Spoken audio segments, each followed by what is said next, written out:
बेटा राम, बेटा राम, राम, उठो राम।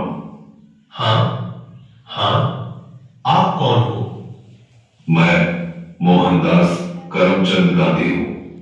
मोहनदास करमचंद गांधी अर्थात महात्मा गांधी? हाँ बेटा, लोग मुझे इसी नाम से ही पहचानते हैं। बेटा इधर आओ, तुम क्यों उदास लग रहे हो?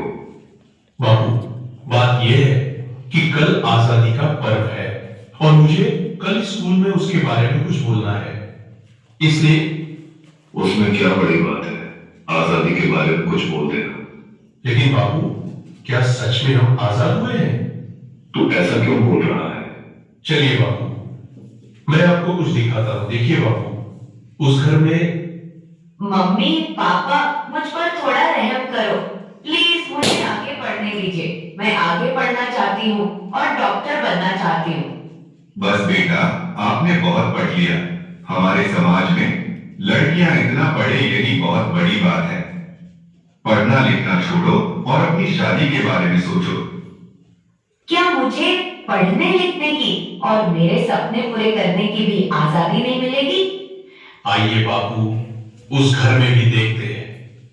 मेहरबानी करके आप यह व्यसन छोड़ दो और घर में भी ध्यान दिया करो। अब हमारे घर में खाने के लिए अनाज का दाना भी नहीं है।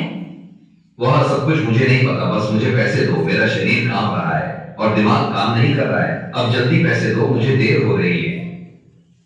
नहीं, यह पैसे मैं नहीं दूंगी। ये तो बच्चों की किताबें लेने के लिए रखे हैं। चुपचाप मुझे पैसे दो और यहाँ से हटो, मुझे जाने दो। हे ईश्वर, मेरे पति की इस व्यसन की आदत से मुझे कब आजादी मिलेगी? बापू, और आगे चलिए, मैं आपको एक रिश्वतखोर अधिकारी बताता हूँ। साहब, कई दिनों से मैं आपकी ऑफिस के चक्कर लगा रहा हूँ, अब तो मेहरबानी करके मेरा काम कर दीजिए। अरे भाई, कितनी बार बोलूं तुझे, तेरा काम बहुत कठिन है और बड़े साहब मना कर रहे हैं। तुझे जो समझाया है ऐसे करो ना भाई। लेकिन साहब, मेरे सभी कागज ठीक है और मैं अपना हक पाने का हकदार हूँ, तो मैं रिश्वत क्यों दूं? तब तो सत्यवादी हरिश्चंद्र बनकर तुम्हारी सब फाइलों को लेकर इधर उधर फिरते रहो, जाओ, तुम्हारा काम नहीं होगा। हे ईश्वर, हमारे जैसे ईमानदार लोगों को ऐसे रिश्वतखोर अधिकारियों से कब आजादी मिलेगी? चलो बापू आगे। अरे भैया, ठीक से तोल माफ किया करो। गेहूं और चावल तो मिले, पर दूसरी चीज कहां पर है? अरे भैया, आपको जल्दी आना चाहिए ना, बाकी सामान तो सब खत्म हो गया है। आगे से ही कम सामान आया था, उसमें हम क्या कर सकते हैं?